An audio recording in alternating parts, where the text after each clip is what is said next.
Drone উড়ল আকাশে, নেমে এলো মানুষের গল্প।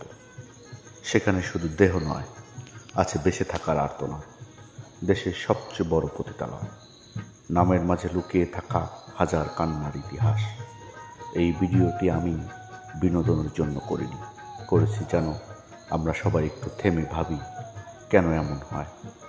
যেখানে মায়েরা সন্তানকে লুকিয়ে রাখে, যেখানে মেয়েরা নাম হারিয়ে শুধুই একজন হয়ে বাঁচে, সেই আকাশ পথে আমি দেখেছি 4 দেয়ালের ভেতরের কারাবাস। ড্রোনে ধরা পড়েছে আলো আধারের জীবন কথা। অনেকেই বলবে পতিতালয়, আমি বলি বাধ্য হয়ে পথ হারানো মানুষের ঠিকানা। কেউ জন্মায় না পতিতার কপাল নিয়ে, সমাজে ঠেলে দেয়, পরিবার ফিরেও তাকায় না। আমার ড্রোন শুধু ভিডিও নেয়নি, সে তুলে এনেছে এক অপমানিত বাস্তবতা, যেখানে মানবতা এখনো কাঁদে, লুকিয়ে নিঃশব্দে। তাদের হাসি যেন মুখোশ, আর কান্না চেপে রাখা অভ্যাস।